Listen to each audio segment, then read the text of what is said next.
महाराज दशरथ पहुंचते ही क्या किए? राय सुभाय मुकुरु कर लीन्हा। राय सुभाय मुकुरु कर लीन्हा। बदनु बिलोकी मुकुट सम कीन्हा। बदनु बिलोकी मुकुट सम कीन्हा। राय सुहाय मुकुरु कर लीन्हा।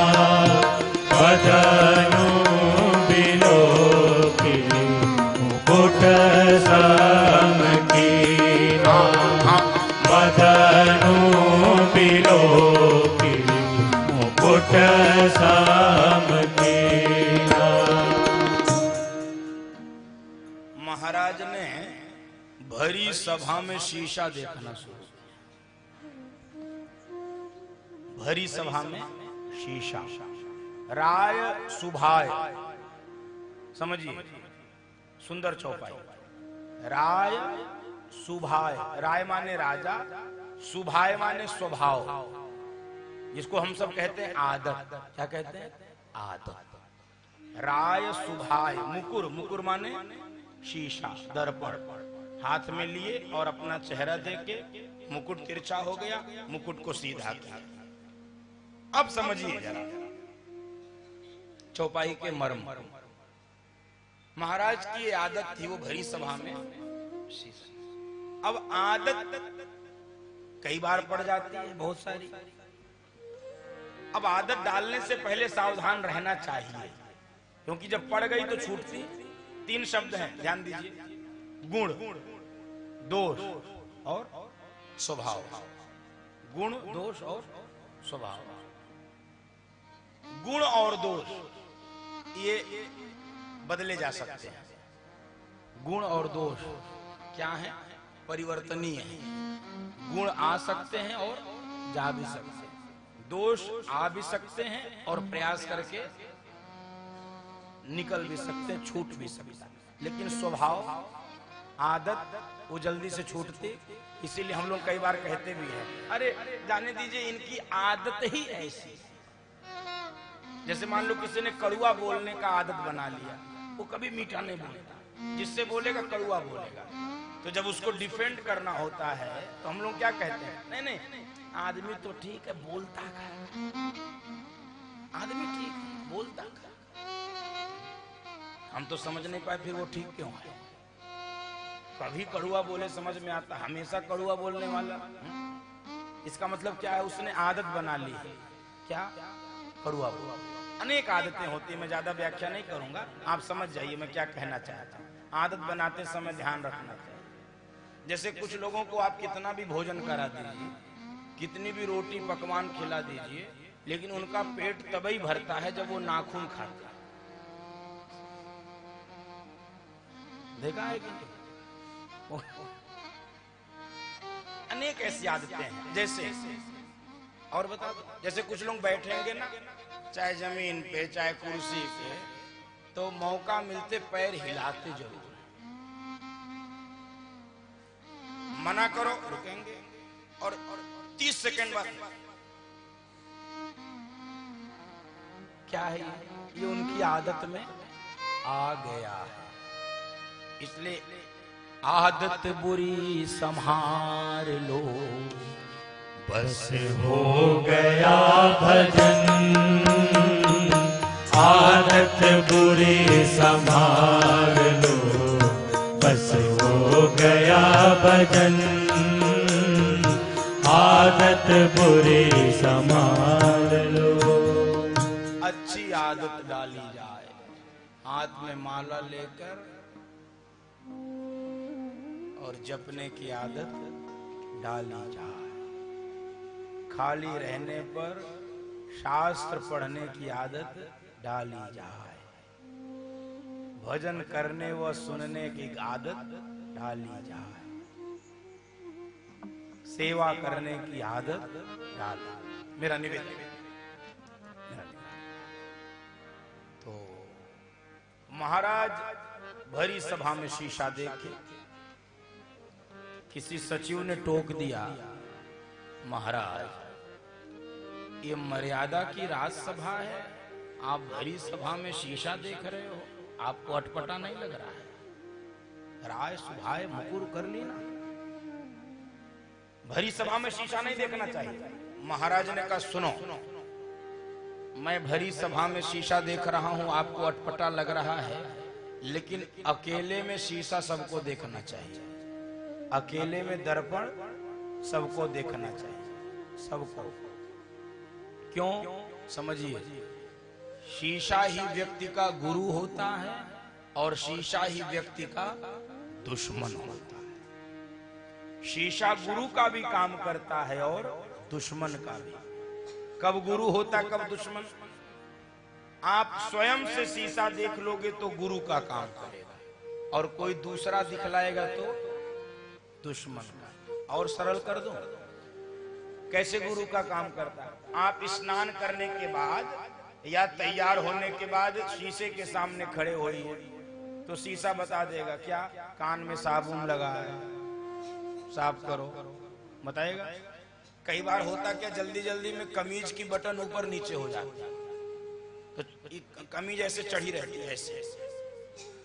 तो जब ऑफिस या दुकान पहुंच जाते हो तब कोई बताता, बाबूजी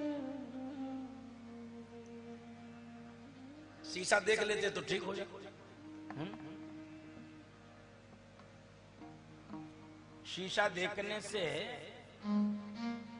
आप सावधान हो जाते हैं। और यही शीशा कोई आपको चौराहे पे दिखाए, आप किसी बाजार में पहुंचो, चौराहे पर खड़े रहो और कोई आपसे कहे अपना मुंह तो देख ले शीशे, तो क्या करोगे? वही शीशा दुश्मन हो जाएगा, उसको भी मारोगे, शीशा भी फोड़ोगे। तू दिखाएगा शीशा, तू स्वयं से देख लोगे तो गुरु का। शीशा देखने का अर्थ क्या है? समझिए, शीशा देखने का अर्थ क्या है? शीशा देखने का अर्थ है आत्मदर्शन, आत्मचिंतन, आत्म मंथन, आत्म मूल्यांकन, आत्मावलोकन। कोई दूसरा कहे उससे पहले हम अपने को खुद देखें, हम अपने बारे में विचार कर लें, हम कौन हैं, हम कौन हैं, हम अपने बारे में विचार करें। आत्मदर्शन, आत्मचिंतन, आत्ममंथन, आत्म मूल्यांकन, आत्मावलोकन। हम अपने बारे में स्वयं से, दूसरा कोई नहीं। इसलिए कहा जाता है जब भी आप दूसरे की ओर एक उंगली उठाते हो तो 3 उंगली आपकी ओर अथवा अपनी ओर रहती है। तो ज्यादा किसको देखना है? अपने को। दूसरे को ठीक करने के लिए हम लोग नहीं आए, हम ठीक बने रहें यही पर्याप्त है। और सारा ऊर्जा, सारा ध्यान हमारा दूसरों को ठीक करने में लगा है, सारी एनर्जी, सारा टाइम दूसरे तुम अरे अपने ऊपर कब ध्यान जाएगा? और देखो, एक शीशा होता है घर में, एक शीशा होता है घर में। घर वाला शीशा कई बार गंदा भी हो सकता है, कई बार टूटा फूटा भी हो सकता है, लेकिन भगवान ने एक शीशा आपको बनाकर भेजा है, आपके पास परमा इनबिल्ड है, वो आपके भीतर है। वो क्या है? मन। क्या है? मन। मन को दर्पण तो कहा गया, मन को क्या कहा गया? दर्पण कहा गया। इसलिए हमारा मन शुद्ध हो, हमारा मन निर्मल हो, इसलिए वेद का ऋषि भी प्रार्थना करता है हम अपने मन से सारी चीजें चेक कर सकते हैं, किसी दूसरे को बताने की आवश्यकता नहीं। इसलिए मन आपका मंदिर है, गाया है मन मेरा मंदिर, आंखें दिया बाती, होठों की है थालियां, फूल फूल बाती। मन मेरा मंदिर, आंखें दिया बाती, होठों की है थालियां, फूल फूल बाती। रोम रोम जीवा तेरा नाम पुकारती, आरती ओ मैया आरती, हो जोता वाली माँ तेरी आरती।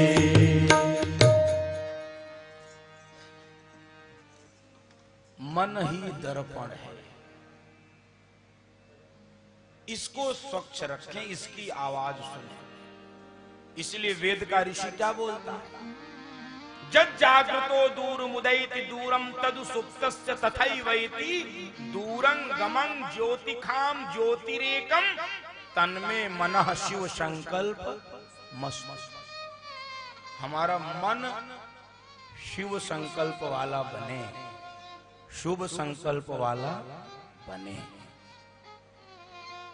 हम अपने मन को, सिनेमा में भी गाया गया है, तोरा मन दर्पण कहलाए, तोरा मन दर्पण कहलाए। क्या करेगा?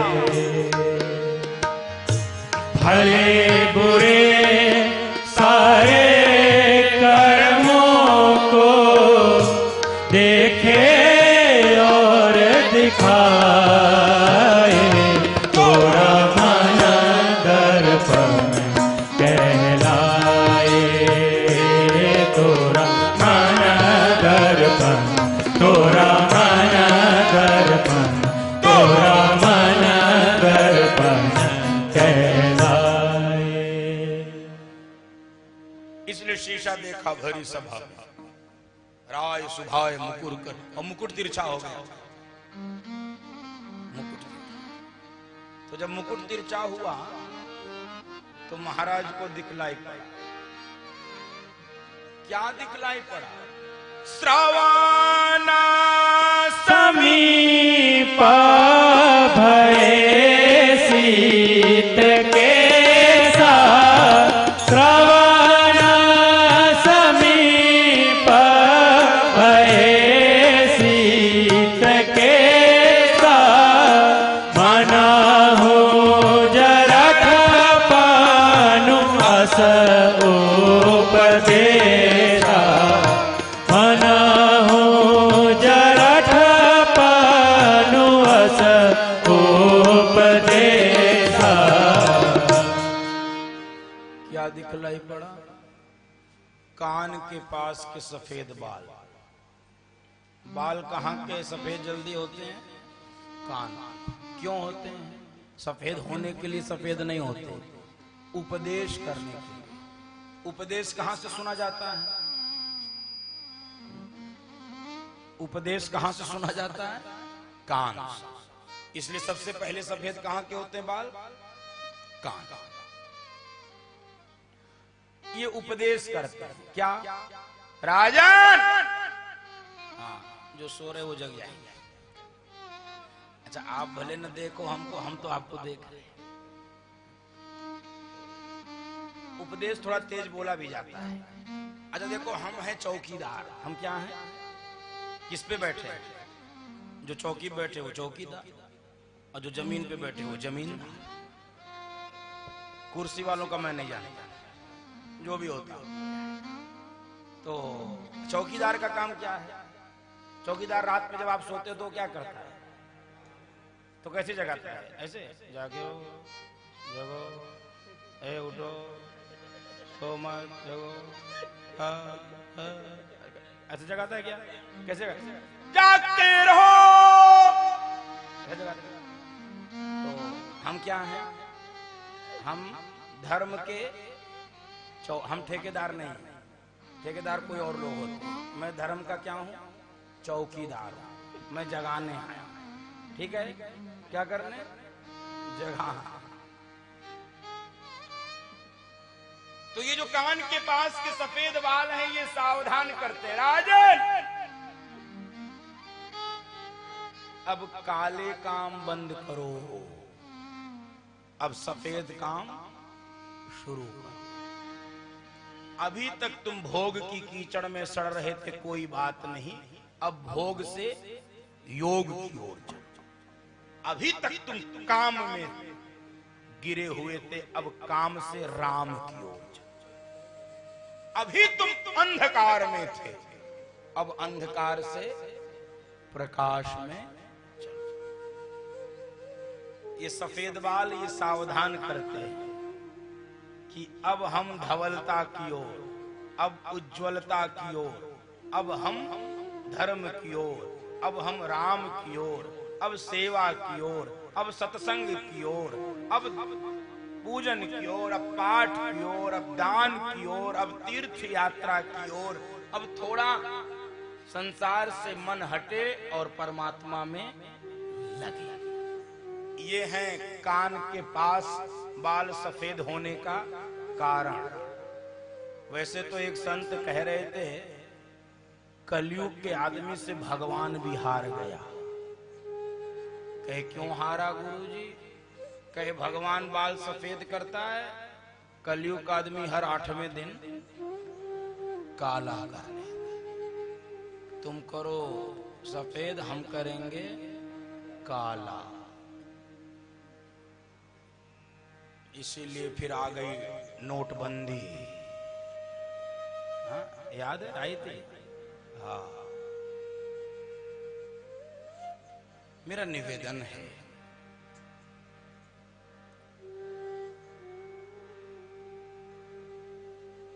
समय रहते ही हम सावधान हो जाएं। बस ये सूत्र है। बाद में पश्चाताप के सिवा कुछ भी हाथ में बचेगा नहीं। जैसे अलार्म आप घड़ी में लगाते हैं अथवा मोबाइल में, किस लिए लगाते हैं? मान लीजिए सुबह ट्रेन है 5 बजे की, तो 4 बजे 3 बजे जगना होगा, इसीलिए तो लगाते हैं। तो ये जो संकेत हैं शरीर में, जीवन में होते हैं, ये क्या है? ये परमात्मा का अलार्म है, बस और कुछ नहीं। अब यदि हम जागृत हैं, चैतन्य हैं, होशियार हैं, तो अलार्म को सुनते हैं, और नहीं तो इतनी तेज दबाते वो बंद ही हो जाता, फिर दोबारा नहीं बजता। हम परमात्मा के अलार्म को सुने। कान के पास सफेद बाल में परमात्मा का अलार्म है कि बस सावधान। अब उपनिषद का मंत्र सुनो। उपनिषद उपदेश करता है, असतो मां सद्गमय, तमसो मां ज्योतिर्गमय, और मृत्योर मां अमृतम गमय।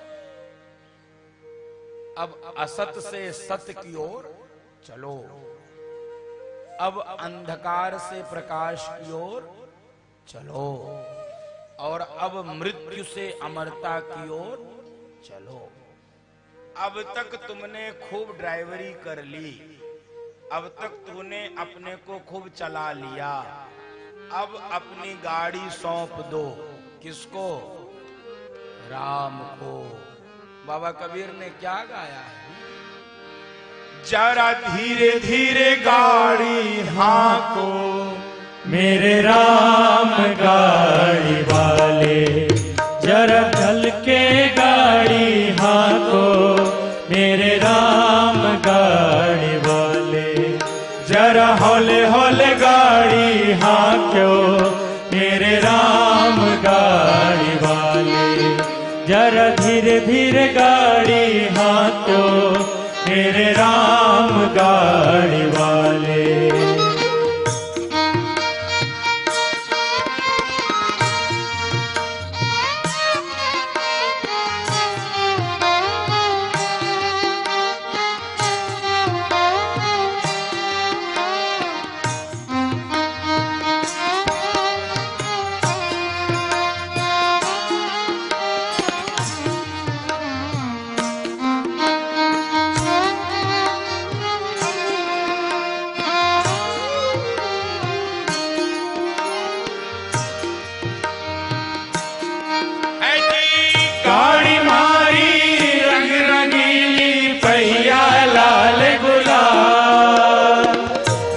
मारी रंग रंगीली पैया लाल गुलाल। आकड़ वाली छैल छबीली बैठण वालो राम। आकड़ वाली छैल छबीली बैठण वालो राम। भैया धीरे धीरे गाड़ी हाँको मेरे राम गाड़ी वाले। जरा हल्के गाड़ी हाँको मेरे राम गाड़ी वाले। जरा हौले हौले गाड़ी हाँको मेरे राम गाड़ी वाले।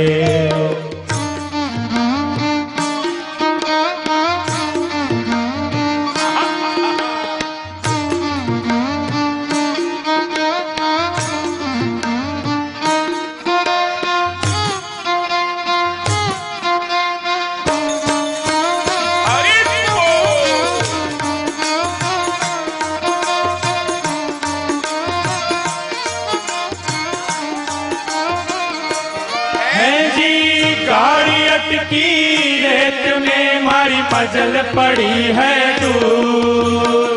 गाड़ी अटकी रेत में मारी मजल पड़ी है दूर। धर्मी धर्मी पार उतर गया पापी चकनाचूर।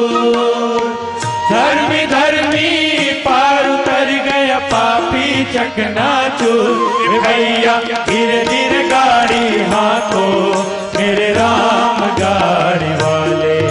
जरा हल्के गाड़ी हाँको मेरे राम गाड़ी वाले। जरा हौले हौले गाड़ी हाँको मेरे राम गाड़ी वाले।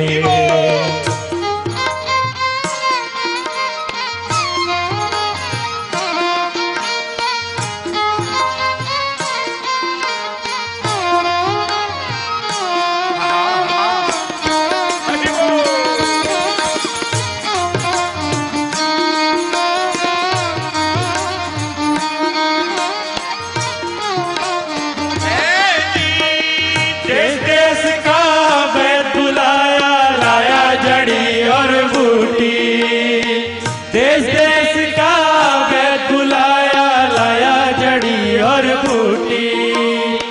जड़ी बूटी तेरे काम आई जब राम के घर के टूटी। जड़ी बूटी तेरे काम आई जब राम के घर की टूटी। रे भैया धीरे धीरे गाड़ी हाँको मेरे राम गाड़ी वाले। जरा हल्के गाड़ी हाँको मेरे राम गाड़ी वाले। जरा हौले हौले गाड़ी हाँको मेरे राम गाड़ी वाले। जरा धीरे धीरे गाड़ी हाँको मेरे राम गाड़ी वाले। जरा हल्के गाड़ी हाँको मेरे राम गाड़ी वाले। जरा हौले हौले गाड़ी हाँको मेरे राम गाड़ी वाले। जरा धीरे धीरे गाड़ी हाँको मेरे राम गाड़ी वाले। जरा हल्के गाड़ी हाँको मेरे राम गाड़ी वाले। जरा हौले हौले गाड़ी हाँको मेरे राम गाड़ी वाले। बंधुओं माताओं, कान के सफेद बाल आपको सावधान कर रहे हैं। राजन सावधान। और महाराज के जब कान के पास के बाल सफेद दिखे और मुकुट तिरछा हुआ। अच्छा एक बात और समझो,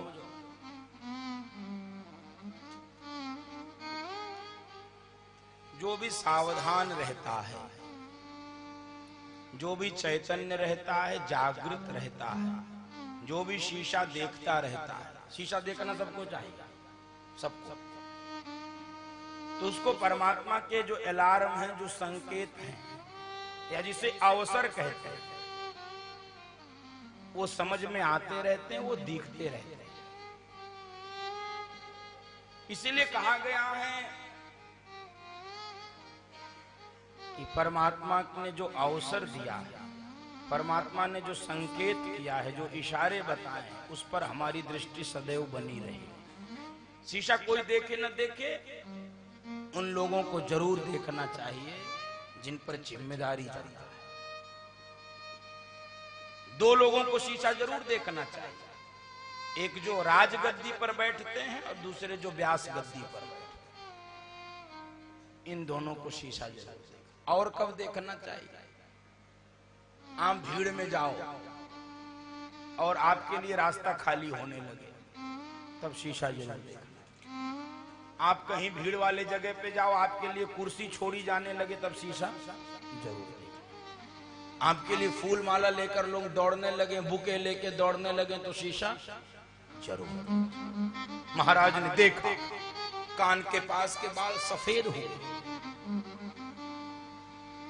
सफेद। और बंधु माताओं,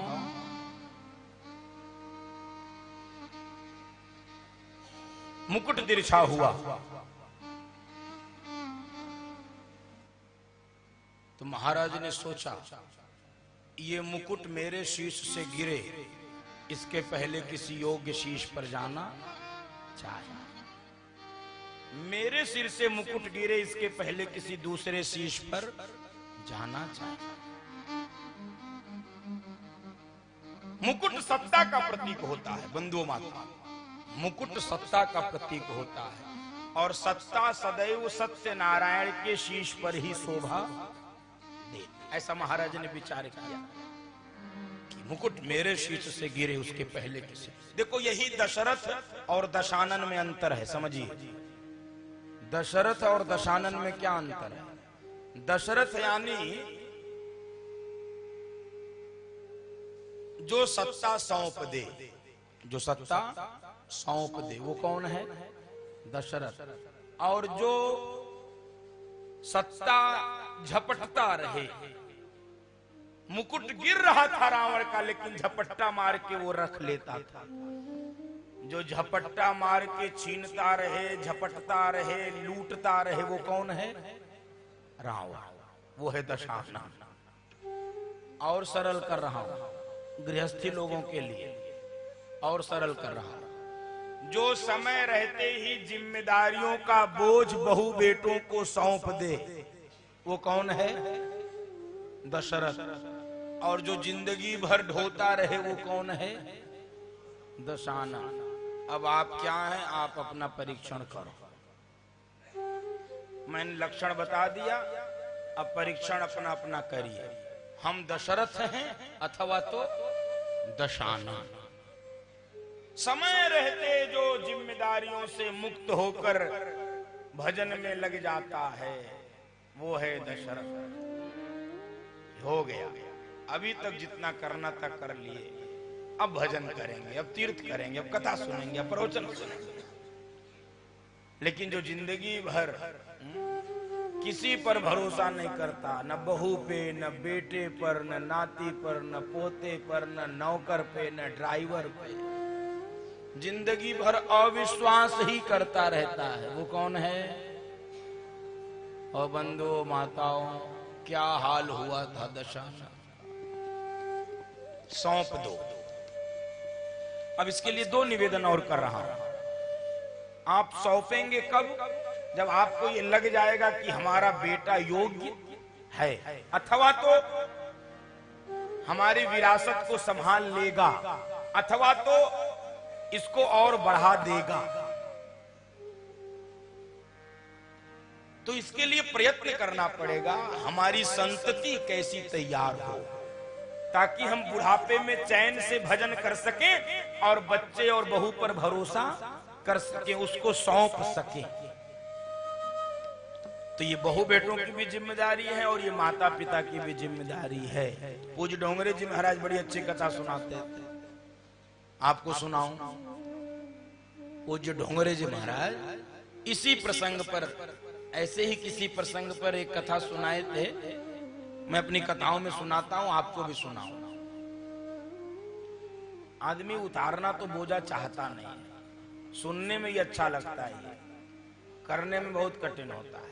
अच्छा, मैं सुनता हूं, आप भी सुनते होंगे कि आदमी बुढ़ापा भजन के लिए सुरक्षित रखता है। बुढ़ापे में भजन करेंगे ऐसा मानकर बुढ़ापा बचा के रखता है। और मैंने देखा है, अनुभव किया है, बुढ़ापे में और ज्यादा माया घेरती है। जवानी में थोड़ा कम भी घेरे, व्यक्ति जैसे जैसे बूढ़ा होता जाता उसको माया और घेरती है। अब पता नहीं क्यों घेरती है तो मैं आज तक नहीं समझ पाया, लेकिन घेरती हुई मैंने देखा जरूर है। किसी पर भरोसा नहीं, किसी पर 24 घंटे चाबी अपने पास, कोई नींद भी नहीं बहुत लोगों को आती है। भाई कुछ डोंगरे जी महाराज सुनाते थे, एक दंपत्ति, एक बूढ़ा बूढ़ी कथा सुनने जाते थे। कोई कथावाचक आए होंगे, वो कथा सुनने गए तो कथावाचक यही सब सुना रहे थे, यही सब सुनाते भी है कथावाचक, ये छोड़ो वो छोड़ो, ये हटा दो, कुछ नहीं सब माया है और सारी माया उनको दे दो, ऐसा मतलब हाँ वो सब छोड़ दो, सब बेकार है, सब रह जाता है, कोई नहीं जाता, खाली आता है तो खाली आ जाएंगे, ऐसा वैसा, और उनको सब दे दो। तो वो सुनाए कि बहू बेटों को सब सौंप देना चाहिए, बंधु बहू बेटों को सब सौंप देना चाहिए। तो अब उस दिन बाबूजी कथा सुनने नहीं आए थे, केवल अम्मा जी आई थी। अच्छा, माताएं वैसे भी ज्यादा कथा सुनती हैं, बाबूजी लोग थोड़ा कम ही सुनते हैं। यहाँ फिर भी सुन रहे हैं आपको, थैंक यू। अम्मा जी घर पे पहुंची कथा सुन के, तो बाबूजी से कहने लगी, अरे सुनते हो? उन्होंने कहा सुनते तो हैं, बताओ। तो ये महाराज जी कह रहे थे कि बुढ़ापे में भजन करना चाहिए, बहू बेटों को सौंप देना चाहिए, तो तुम ऐसा करो, बहू बेटों को सब कारोबार सौंप दो, सब रुपए पैसा सौंप दो, सब काम धाम, और हम लोग अब भजन करेंगे। बुढ़े ने कहा, ए बुढ़िया खबरदार, पहले तो ये सुन ले कि कथा की बात कथा में ही अच्छी लागे। वहीं माहेश्वरी भवन में छोड़ के घर आया था, प्रसाद लेने तक कथा का महत्व है, बस प्रसाद अंदर कथा बाहर। दे दे दे दे, किसको दे दे? अरे दे दे, बहू को दे दो, बेटे को दे दो, एक ही तो बेटा है, दे दो अपना। अरे बेटा तो अपना, बहू तो पराई है। तो बुढ़िया ने कहा, अरे कहाँ बहू पराई है, दिन भर मम्मी मम्मी करती रहती, दे दो दे दो। अब ये बुढ़िया बुड्ढे के पीछे पड़ गई, दे दो दे दो। अच्छा, बुड्ढा बेचारे कितनी देर तक, फिर तो सरेंडर, अब एकदम, फिर तुम जानो तो हाँ ठीक है, दे दो यार, भजन किया जाए, दे दो, अपना बहू अपना बेटा सब कारोबार सब। बुलाया वकील को, बुलाया मुंशी को, लिख गई वसीयत सब, और उठा के दे दिया किसको? बहू और। अब ये दोनों सोचे बढ़िया भजन करेंगे, बहू बेटों को सौंप दिए। और भैया 2-4 दिन तो सब ठीक चला, और जैसे ही 5वां दिन आया,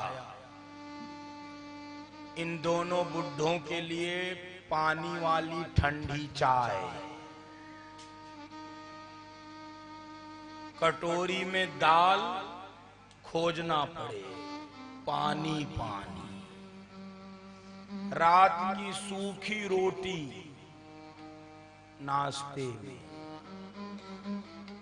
अच्छा, खाने पीने का तो हाल छोड़ो, दिन भर झगड़ा अलग, टे टे टे टे टे, दिन भर झगड़ा ये बहू बेटे करें इन बुड्ढों से, खाने पीने बंद। तो एक दिन बुड्ढे ने बुढ़िया से कहा, और सुनिया कथा, जा और सुन। मना कर रहा था, इन बाबाओं के चक्कर में मत पड़, ये फालतू फंसा देते हैं। अब बताओ क्या करें? अब बुढ़िया ने कहा, हमको क्या पता ऐसा हो जाएगा, हम तो अच्छे के लिए सोचे, भजन करेंगे, बहू बेटे तो इतने अच्छे थे, ऐसा वैसा ये वो। अब ये फिर एक कथावाचक आए कथा सुनाने, तो चले आए सब। मान लो शांतनु महाराज आए, मानने में क्या क्या मानने में क्या जाता है? अच्छा देखो, आप लोग वो पढ़े होंगे छोटी कक्षाओं में, गणित पढ़े, मैथ, तो मैथ में पढ़ाया जाता था, ये बराबर मानो, कहते थे मान लो x y z, पढ़ते थे। तो गणित वाले मान लेते हैं, पता नहीं क्या क्या मान लेते। एक गणित व्यक्ति गया होटल में भोजन कर, होटल में भोजन कर, तो उसने कहा कि रोटी ले आओ, रोटी ला दी। कहे साहब सब्जी दाल कुछ सांभर कुछ रसम कुछ नहीं, कहे कुछ नहीं, रोटी ले आओ, 2-4 खाली कटोरी ले आओ। तो रोटी ले लिया, खाली कटोरी ले लिया, कर लिया भोजन। जाने लगा तो उसने कहा कि ये तुम खाली कटोरी क्यों मांगे? कहे मैं पहले गणित का अध्यापक था, रिटायर हो गया हूं, मान लिया एक में दाल, एक में सब्जी, एक में सांभर, रोटी खा के पेट भर गया। तो मान लो शांतनु महाराज आए, ये बुढ़ा बुढ़िया पहुंचे वहां, कहने लगे बाबा जी एक कथावाचक आए, उन्होंने कहा सब बहू बेटों को सौंप दो, भजन करो, और हमने बहू बेटों को दे दिया। अब न खाने को न पीने को, चलो खाना पीना कोई बात नहीं, ये झंझट और दिन भर टे टे टे टे टे टे टे टे, प्राण भी अपने वश में है नहीं, जाते नहीं है, क्या करें क्या करें। एकदम रोने लगे बहू बेटे। तो महाराज जी ने कहा रुको, चिंता मत करो अम्मा जी, धैर्य धारण करो, कोई तो रास्ता होगा। कहे हाँ रास्ता मैं बताता हूँ, एक प्रयोग करना, हो सकता है काम बन जाए। क्या अम्मा जी तुम्हारे पास कोई पुराना बक्सा है? कहे हाँ है, 3 वाला है, मायके से लेके आई थी। और बाबूजी बहू बेटों का कमरा तुम्हारे कमरे के बगल में? कहे हाँ महाराज, एकदम 9 इंच की दीवार सटी हुई है। अम्मा जी शाम को उसमें थोड़े कंकड़ पत्थर रख लेना, और बाबूजी जब बहू बेटे कमरे में आ जाए तो तुम थोड़ा आवाज देना, अरे सुनती हो? वो चांदी के जो सिक्के रखे हैं बक्से में ले आओ, ठंड शुरू हो रही, तेरे लिए गर्म कपड़े ला दे, तेरे लिए च्यवनप्राश ला दे। और अम्मा जी तुम 2-4 बार बक्सा खटर पटर कर देना, हो सकता है ये दवाई काम कर जाए। अम्मा जी दोनों इतने खुश हो गए कि आज लगता दवाई काम। एकदम जल्दी से बक्सा खाली किया अम्मा जी ने, कंकड़ पत्थर भरे, प्रतीक्षा हो रही, जल्दी शाम हो गई, बहू बेटे अपने कमरे में, बाबूजी एकदम तैयार।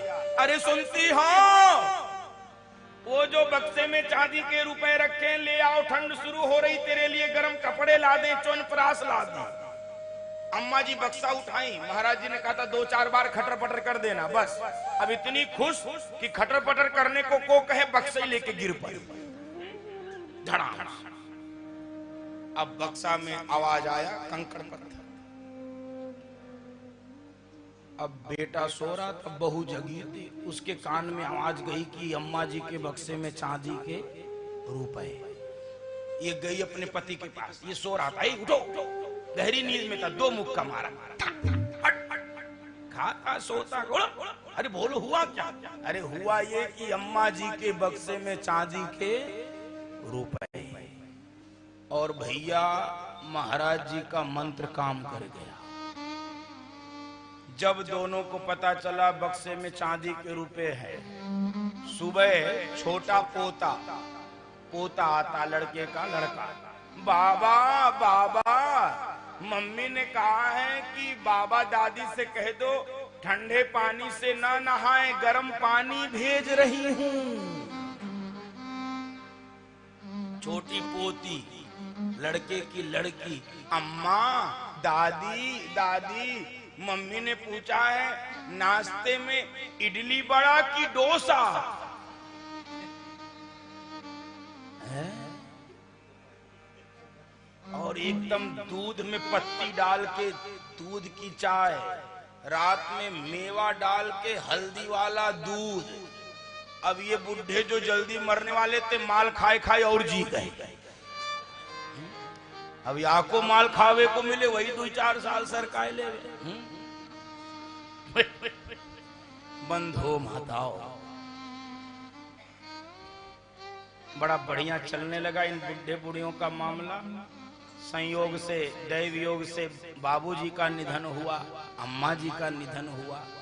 बेटा रोने लगा, मैं अनाथ हो गया, मेरे बाबूजी चले गए, अम्मा जी। बहू ने कहा सुनो नाटक बाद में करना, ये रोना धोना लगा है, चुप चुप। जल्दी से बक्सा खोलो, पहले रुपए निकालो, नहीं तो रिश्तेदार आ जाएंगे, बांटना अलग पड़ेगा। जल्दी बक्सा खोलो। और बक्सा खोला गया, क्या मिला? चांदी। बंधु माता मेरी व्यासपीठ तब प्रार्थना करती है, यदि स्वार्थ के वशीभूत होकर, लालच के वशीभूत होकर माता पिता की सेवा करोगे तो कंकड़ और पत्थर मिलेंगे, और जीवित देवी देवता मानकर माता पिता की सेवा करोगे बहुमूल्य मणियां मिलेंगी, आपको उपहार मिलेंगे, आपको बंधु माताओं आशीर्वाद मिलेगा। तो मेरा निवेदन है, बहू बेटे और माता पिता दोनों की ये जिम्मेदारी है। इसलिए मैं तो कहता हूं, मत तीर्थ में जाओ, मत पूजा पाठ करो, मत दान करो, मत प्रवचन सुनो, सब चलेगा। लेकिन यदि माता पिता बूढ़े घर में आपके कारण आंसू बहा रहे, आपकी सारी पूजा, सारा पाठ, सारा दान, सारा धन दौलत बेकार है, मिट्टी के बराबर। इसीलिए तो किसी साधक ने गाया है, कोई ढूंढ रहा प्रभु को वन में, कोई ढूंढ रहा प्रभु को वन में, कोई घर में बैठा भजन करे, कोई घर में बैठा भजन करे, कोई योग करे, कोई ध्यान धरे, कोई योग करे, कोई ध्यान धरे, कोई गंगा यमुना स्नान करे, कोई गंगा यमुना स्नान करे, जिन मातु पिता की सेवा की, जिन मातु पिता की सेवा की, तीन तीरथ धाम कियो न कियो, तीन तीरथ धाम कियो न कियो, जिन मातु पिता की सेवा की। उनको किसी तीर्थ में जाने की आवश्यकता नहीं। पुराणों की कथा प्रसिद्ध है, गणेश जी कहीं नहीं गए थे, पूरी दुनिया जानती है। इसलिए प्रथम पूज्य हो गए, जो माता पिता को आहा। महाराज दशरथ ने विचार किया, मुकुट तिरछा हो रहा है, किसी दूसरे शीश पर जाना चाहिए। सीधे गुरुदेव के पास पहुंचे, गुरुदेव वशिष्ठ के पास। गुरुदेव, मेरे मन में एक विचार आ रहा है। बोलो राजन। मेरा राम सब प्रकार से योग्य हो गया है, दुश्मन भी मेरे राम की प्रशंसा करते हैं, बैरियू राम बड़ाई करें। मेरे मन में विचार आ रहा है, क्यों ना अयोध्या का राजा राम को बनाया जाए, राम का राज्याभिषेक किया जाए। राजन, श्रेष्ठ विचार, उत्तम विचार, राम को राजा बनाओ, जाओ। तो गुरुजी मुहूर्त निकाल दीजिए। गुरुजी मुहूर्त। राजन, मुहूर्त की क्या आवश्यकता? सुदिन सुमंगल तब ही जब राम हो ही जुबरा। मुहूर्त की आवश्यकता नहीं है। वही मुहूर्त शुभ हो जाएगा जब राम राजा बने। लेकिन राजन सुनो, बंधु माताओं, चेतावनी वाली पंक्ति, बेगी विलंबु न करी है नृप, साजिए सब ही समान। फिर दोहरा रहा, भेगु विलंबु न करी है नृप। हे राजन, विलंब मत करना। विलंब वही क्षण मंगलकारी हो जाएगा, शुभ हो जाएगा जब राम राजा बने। देखो कई बार हम लोग भी मुहूर्त के चक्कर में शुभ काम टाल देते हैं। मेरी प्रार्थना है शादी ब्याह में जो मुहूर्त निकालते हो उसको निकालो, लेकिन सब काम में मुहूर्त के कारण पीछे मत हो। व्यक्ति यही देखता रह जाता कि ये मुहूर्त शुभ है, ये मुहूर्त, अरे नहीं, कौन सा दिन कौन सा क्षण भगवान का नहीं है भाई। मेरा निवेदन है हर काम। अच्छा तो अब देखो परिणाम क्या हुआ। महाराज ने कहा गुरुजी कल कर दूं, कल कर दूं। वशिष्ठ जी ने कुछ बोला तो नहीं, लेकिन मन ही मन सोचने लगे राजन कल कभी नहीं आता। कल कभी आया है, कल नहीं आता। और हम लोग भी कल पर ही टालते हैं। हम अशुभ काम को तत्काल करते हैं, शुभ को कल पे टालते हैं। ये हमारे अभ्यास में है। सिनेमा देखना होगा तो ब्लैक का टिकट मंगा के देखते हैं, और कथा सुनना होगा तो कहते हैं अभी तो 9 दिन है, चल चलेंगे किसके। सिनेमा देखना आजकल तो टिकट भी नहीं मंगाना पड़ता, मोबाइल में ही देख लेते हैं। दान देना होगा तो अगले महीने देखेंगे, और घर में कूड़ा भरना होगा तब सोई बाजार जाते हैं, कूड़ा भर देते। कूड़ा माने क्या? कूड़ा माने आवश्यकता से अधिक सामान, उसे क्या कहते हैं? कूड़ा। सबके घरों में थोड़ा बहुत होता है, मेरे घर में भी, लेकिन यदा कदा सफाई करना चाहिए। जरूरत से ज्यादा सामान जरूरत, ये बोझ है। बंदो मारो, बांटते रहो, बांट जिसको आवश्यकता है उसको दो। कभी गाड़ी में भर लो पुराने कपड़े, पुराने जूते चप्पल, पुराने बर्तन, पुराने बेडशीट, पुराने रजाई गद्दे, बांट जाओ जिसको जरूरत है, जिसके शरीर पर कपड़ा नहीं है, जिसके पांव में चप्पल नहीं है। ये साधु का लक्षण, ये सत्संग का प्रभाव। प्रेम की गंगा बहाते चलो, ज्योत से ज्योत जलाते चलो, ज्योत से ज्योत जलाते चलो, प्रेम की गंगा बहाते चलो, प्रेम की गंगा बहाते चलो। राह में आए जो दीन दुखी, राह में आए जो दीन दुखी, उनको गले से लगाते चलो, उनको गले से लगाते चलो, प्रेम की गंगा बहाते चलो, प्रेम की गंगा बहाते चलो। बंधुओं माताओं,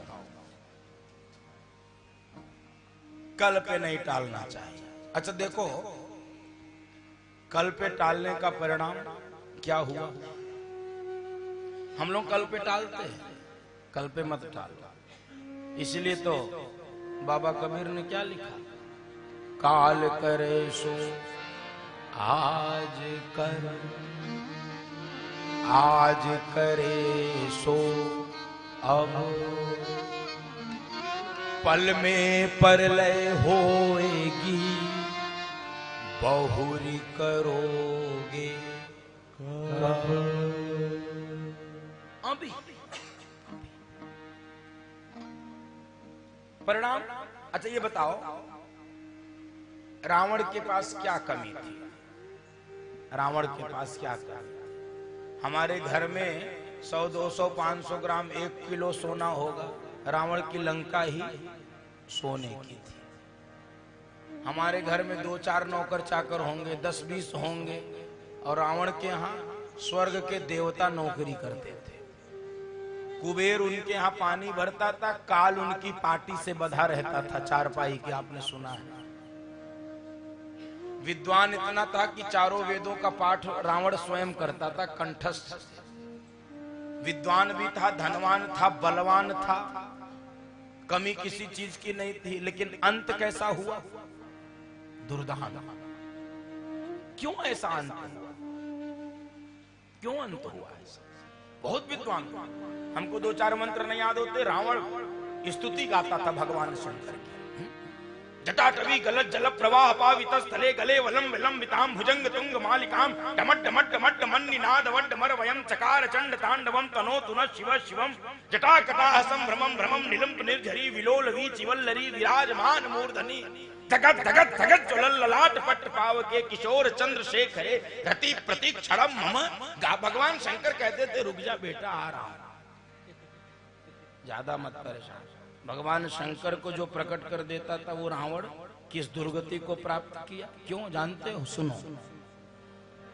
मां जानकी का जब अपहरण करके रावण ले आया तो पूरी लंका कहती थी वापस कर दो, पूरी लंका कहती थी वापस कर दो। मंदोदरी कहती है कि जब से तुम सीता को लेकर लंका में आए हो, लंका ठंड की काली भयानक रात के समान लगती है। सीता सीत निशा सम आई, वापस करो। तो रावण क्या कहता था? आज मना ले और कल वापस, आज मना ले और कल वापस। और बंधु माताओं परिणाम क्या हुआ? कल कल कल करते रावण का काल आ गया। इसलिए साधु गाता है, जो कल करना सो आज कर ले, जो कल करना सो आज कर ले, जो आज करना सो अब कर ले, जो आज करना सो अब कर ले। जब चिड़ियों ने चुग खेत लिया, जब चिड़ियों ने चुग खेत लिया, फिर पछताए क्या होवत है, फिर पछताए क्या होवत है। उठ जाग मुसाफिर भोर भई, उठ जाग मुसाफिर भोर भई। अब रैन कहाँ को सोवत है, अब रैन कहाँ को सोवत है, सो सोवत है, सो होवत है, जो सोवत है सो होवत है, जो जागत है सो पावत है, जो जागत है सो पावत है।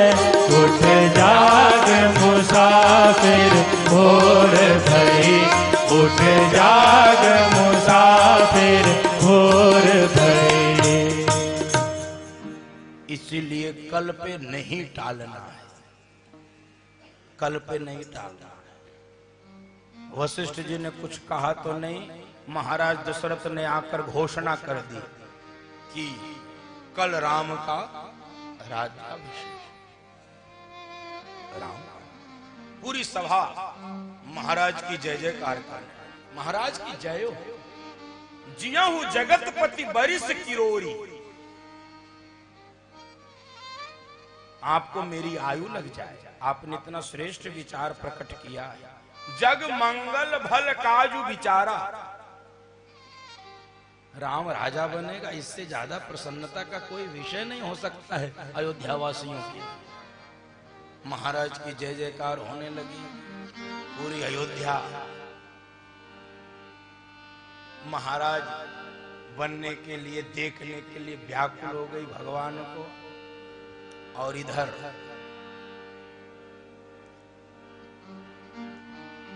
तैयारियां जब हुई तो महाराज दशरथ